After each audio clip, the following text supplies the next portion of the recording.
Hello and welcome to the port forward technical space of Delos 2.0. This is the 53-foot aluminum catamaran we've been building from the ground up for the last 2 years. And this is where our forward tech space is located. It's an unassuming nook that will become the brain of the whole operation. In the last couple of videos, we've introduced you to some of the innovative tech that's going to fill this space. This is a little bit of a different battery than you might be used to. It's still a lithium-based Iron battery, phosphate, yes. But this is a solid-state battery. By the end of the year, you'll say to Delos, tell me about the systems today. And Delos will talk back to you. Whoa. It'll be a bit of AI, and it'll talk back to you and say, your batteries are here, your water tanks are like this is it. And then look at the energy forecast on the solar. That's going to be pretty cool. And so I have all that mapped out.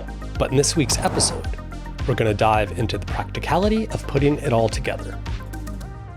Space on a boat is always at a premium, so we need to get clever with the layout, efficient, organized, and easy to access when something needs attention. With electrical systems, it's all about the details. And in this week's episode, we're taking you in on a deep dive on what it really takes to put together the brain of this boat. Sometimes it's just remarkable how long things take. But man, does it turn out good. So nice. It's so rewarding when it goes right. And judging by some of the comments we've been getting from you guys lately, my inner geek is in very good company around here. So grab your pocket protector and buckle up. This one's for you.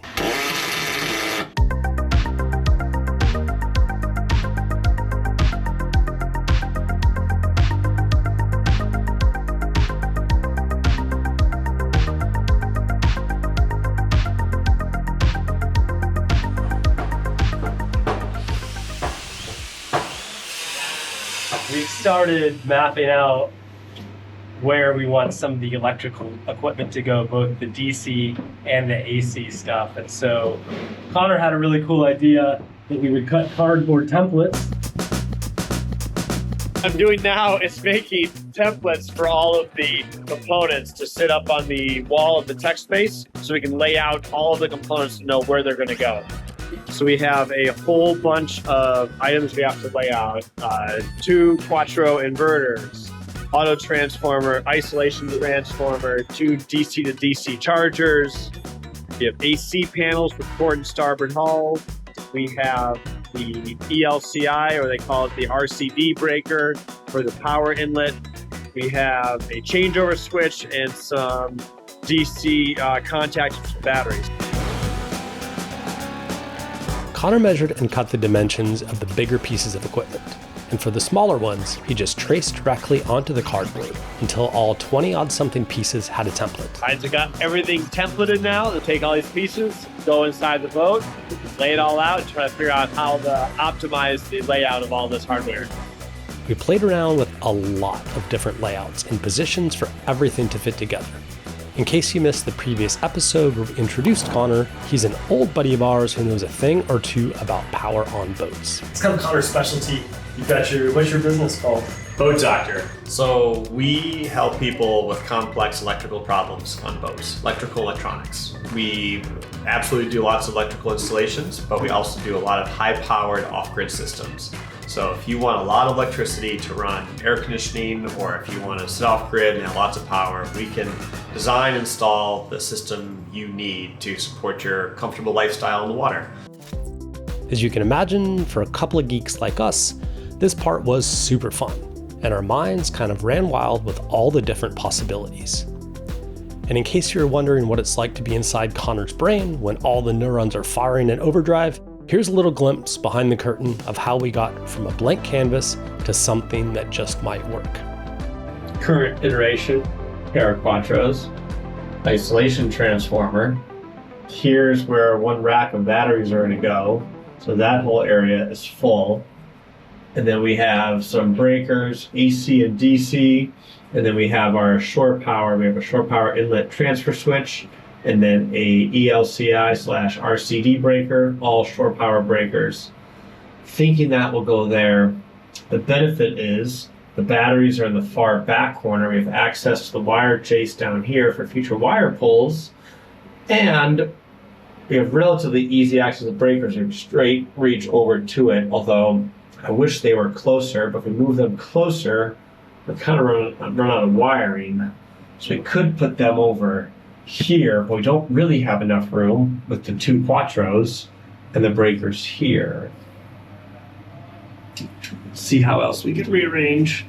So we have the auto transformer over here right now, but this works because it's actually a pretty shallow unit. The isolation trans is much deeper, so that would block. So we could put the auto trans over here and make this work still. I wish I could get the breakers on the wall over here though. That would be better. Let me try that configuration. After quite a bit more shuffling, we were starting to feel good with what we had come up with. But the next day, we had a realization that made us change course completely.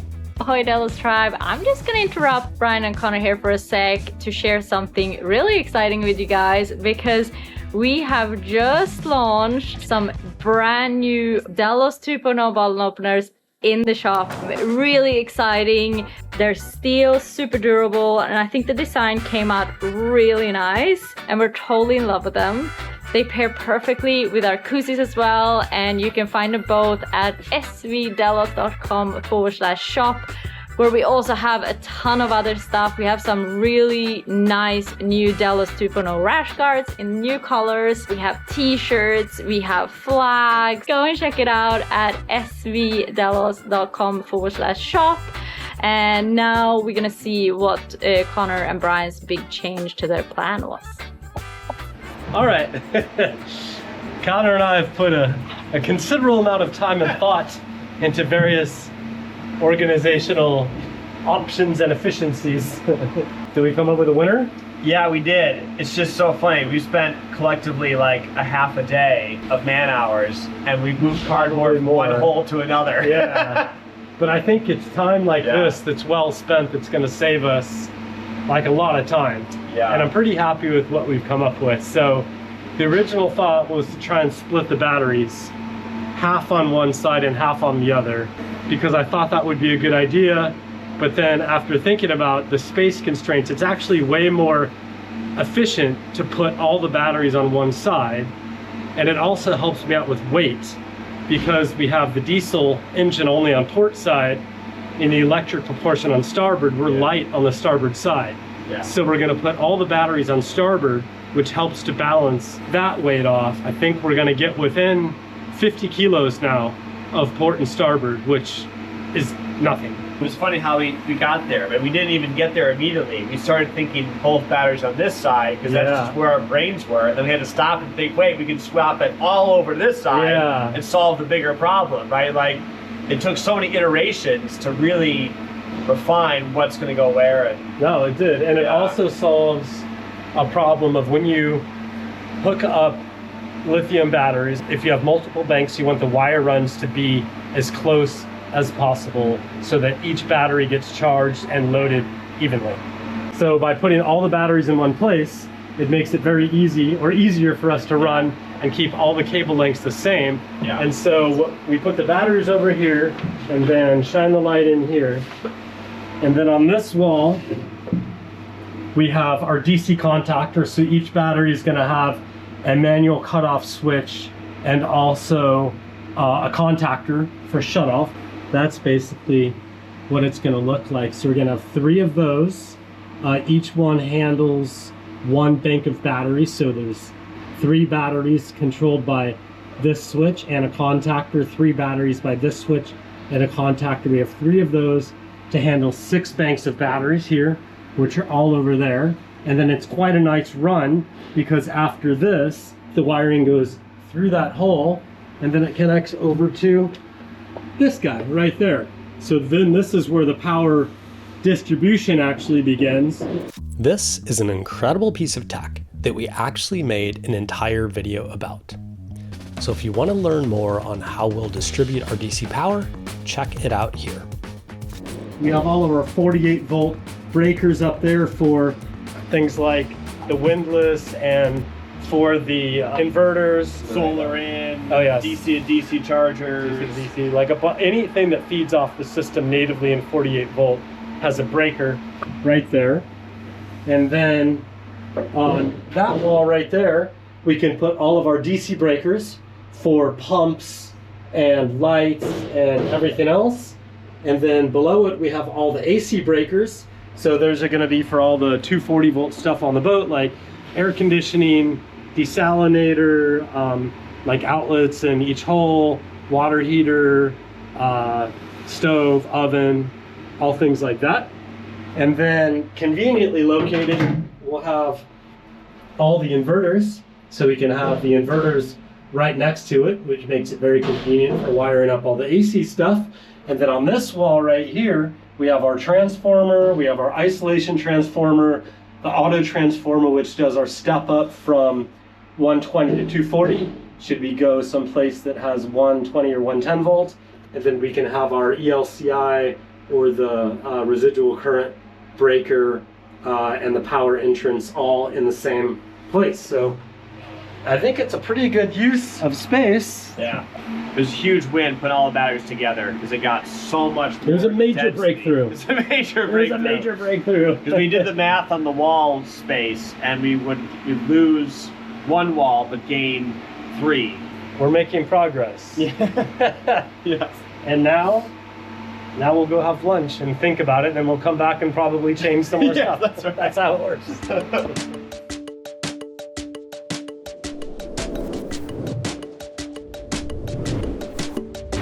And back in the hole. Oh, hey, Brian. Hey, good morning.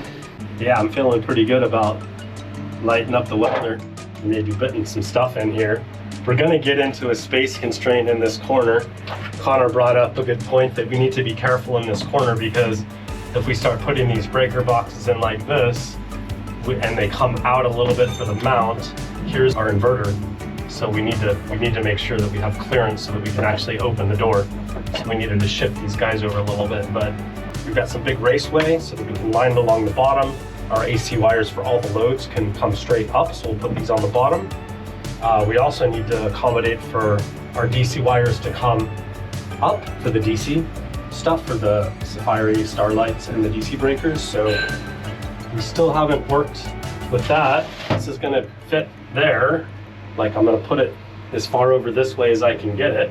And then this one's gonna fit here, so it's gonna leave a little bit of a gap on the end. I think there's some things I find we have a bunch of constraints.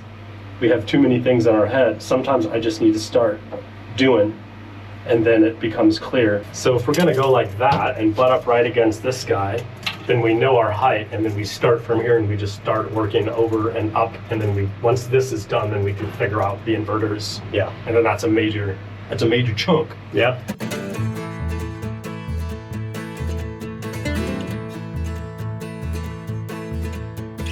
Brian tried to warn me about how loud it is here. He did not warn me enough. It is so loud. But, what? Yeah, I tried. Loud. Can't hear you, Brian. So the plan here, we are making the mounts for the AC panels right now. We chose some C channel. So we're gonna cut some 800 mil lengths on the chop box and get ready to welding.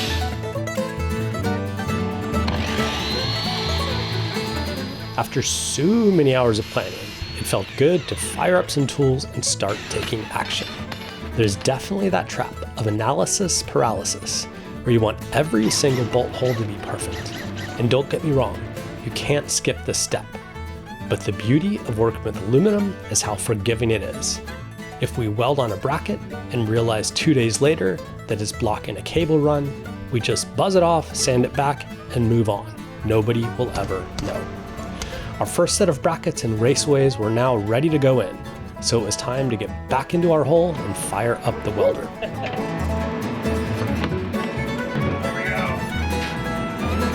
Okay, we made it. Now we need all of our welding tools. Probably turn off the fan, because if I leave the fan on, it blows the gas away. So it's gonna get real hot and steamy in here. Okay, we got gloves, tape measure,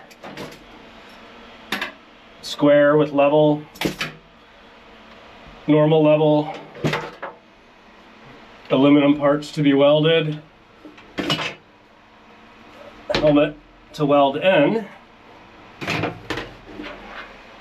And then the welder.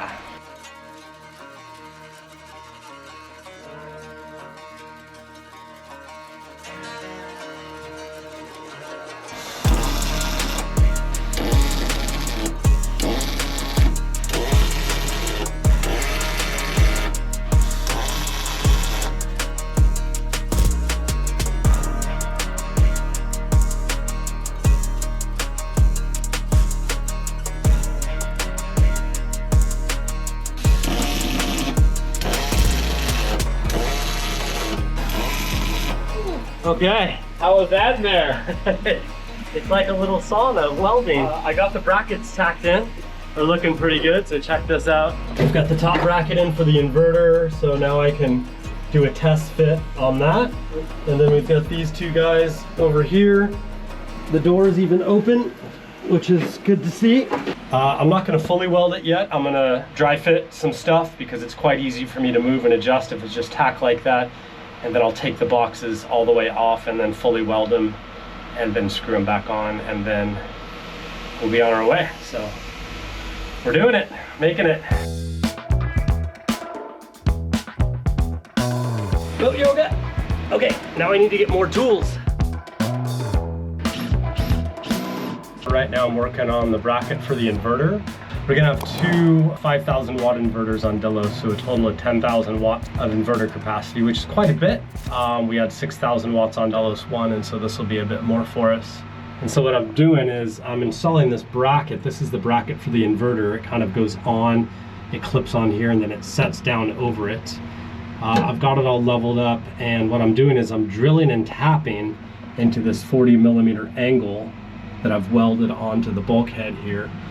The reason I'm drilling and tapping it is because then I don't have to use any nuts on the back side. So it's inevitable that anytime you have a nut you're trying to hold up, get behind something, you're gonna drop it. So I prefer just to drill and then tap it. It works pretty well. And then we use Tef gel on the stainless to the aluminum, and that sorts that out. I should hopefully have it measured so that it clears the door. So I put my level up here. This green tape on the wall marks where the door swings out to, and I gave myself a little bit of wiggle room there. So the edge of the inverter is 75 millimeters from this bolt hole over, so I've given myself a little bit more leeway there, so the edge of the inverter should maybe come up to right here. If everything goes well, we'll be able to open the door for the breaker box. The first inverter will sit here, the second one will sit here right next to it, and that's what we're doing.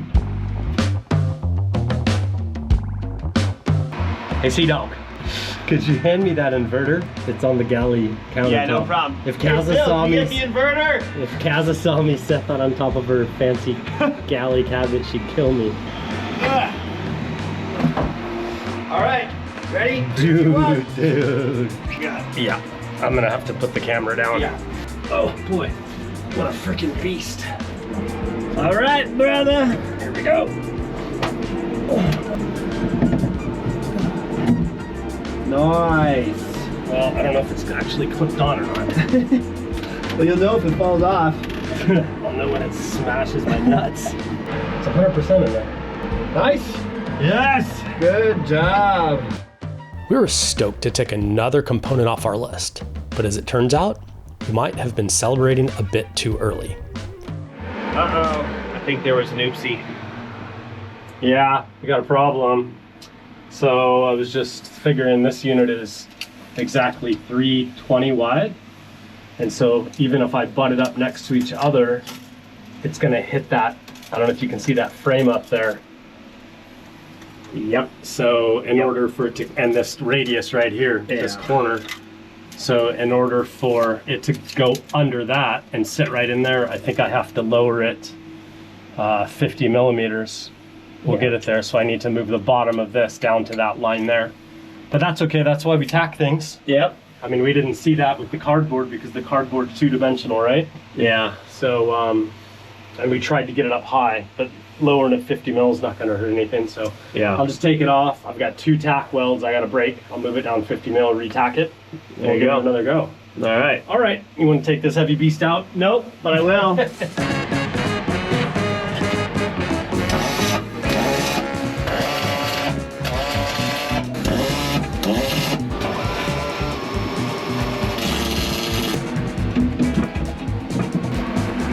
Much better of a fit than that. High five. Good job. Yeah, we're not gonna be able to fit that auto transformer there, right? So we'll figure out another home for you, auto transformer. Yeah.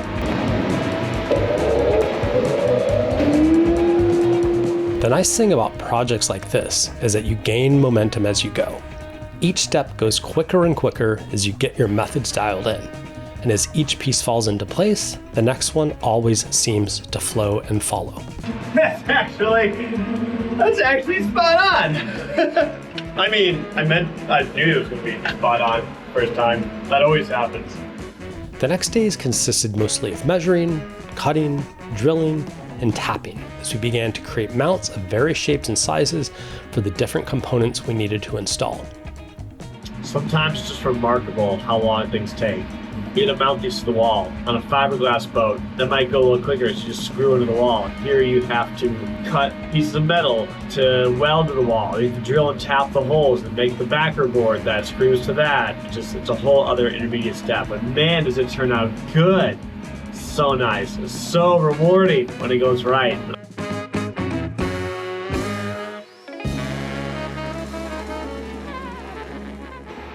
Okay, what you got here, Brian? All right, well, starting to get into the guts of it a little bit and trying to figure out how we want to map out all the breakers for the AC system. The interesting thing about this is we are going to run the AC controls off the digital switching network as well. So I've got two ideas here. Here's how it works. This guy, all these without the breakers are contactors. So they're basically relays meant to handle 240 volt, 25 amps. And so what we can do is we can use one of our Sapphire, either the Star Power or the Starlight, probably the Starlight because this is way overkill for this. We run a wire to the contactor, and then we can use our digital switching network to activate or deactivate this contactor, which will then turn on and off a high load AC device like water heater or an air conditioner or the stove or the oven or something, because this is meant to switch DC power, right? So he has to use this to power the contactors. We also need a relay in line, so the power will come into a breaker, 16 amp breaker, and then it goes through the contactor. And then we're thinking, well, we also want a way, if the whole network goes down, we still want to be able to turn stuff on and off manually. So half of this, 6 of these positions, are meant to control stuff with the contactor, and then the other 6 are manual overrides. So basically 16 amp breakers that are in parallel. So if this system goes down, we can go over here and we just flip that up, and then it will turn on this load. Same thing here, this will activate these loads. So these will be kind of like mutually exclusive. The thing I'm trying to work through in my head is how we want to organize this. So look at this one. So here's how we have our breaker, our contactor, and then the manual breaker for these two. Breaker, contactor, manual breaker. So this would be like for the oven, this would be like the stove. But then over here we have breaker, contactor, breaker, contactor. So our digital switching stuff is on this side, and then the manual ones are all on this side. I'm almost thinking this way is a little bit more intuitive, because you can mark these as backup, and when you look at the panel, these will all be like in the off position, and these will all be, that'd be like normal operation. Otherwise, it would be like this. Every other one, right, would be on. And I think this is a little bit more intuitive. I like the differentiation. It's probably easier to wire anyway. So the loads will be down here, right? Either way, the power end will be up here. We do need an RCD breaker and the output of the inverter. So if we do have a box with an RCD, we could tie it in there. Oh, right. Yeah. Have a RCD and then a mutually exclusive switch in a box, and that will send power to either.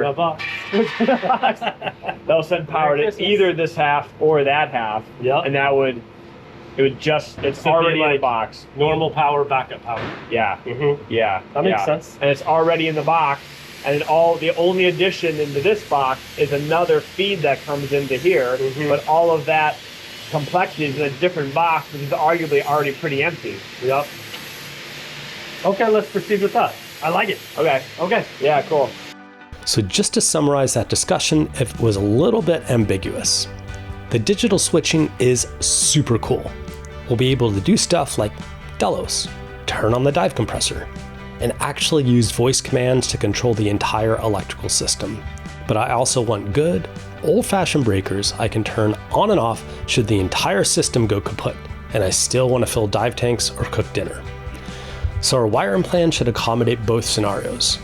And with Conor on the case, I had no doubt it would work and look beautifully. Well, did I pass muster? Ooh. Looking pretty black and clean. We're just doing our electrical talk and Kaz is over here fading like. Anyway, we're gonna take off early today. Yeah. Okay, fine. And we're gonna go have fun because Conor's here in Australia. That's fun. Let's go somewhere. What do you want to do? Byron? Byron Bay? Yeah? Okay, let's try and find a place. Okay. All right. Cheers, guys.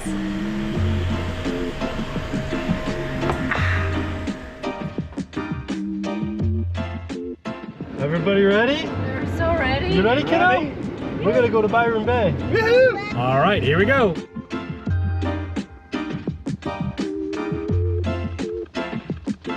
Somebody's driving on the left side of the road for the first time in a while. Turn on the signal, Conor. Doing right. Oh no, that's not the signal, Conor. That's the wiper. Oh, silly sea dog, huh? It's pretty weird. Byron Bay was only about a 2-hour drive away, but it felt like a proper vacation for us. Lately, it's been all work and no play for us at the build, and having Conor in town felt like the push we needed to break out of our routine and show him a bit more of what this beautiful part of the world has to offer. We haven't filmed anything since we've been here. We filmed good in the car. Sierra has attached herself to a kid group. She comes up, can I play with you guys? Yep. Now they're building sandcastles. We're It's a chilling nice on the beach. Sea Dog's out surfing.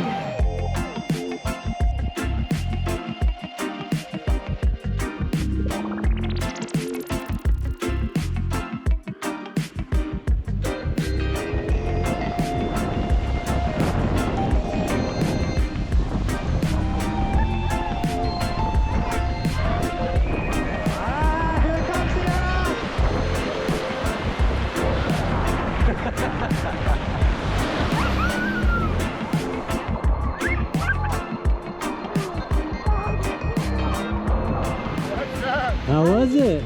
So fun. So fun. You So catching the tiring, waves, though. dude? Yeah. I'm so out of paddling shape, but no, it's so good.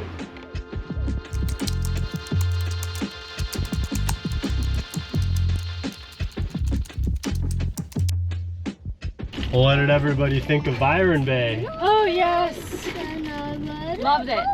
Pretty good, right? What did you think, Sierra? Did you have fun in the waves? Yeah.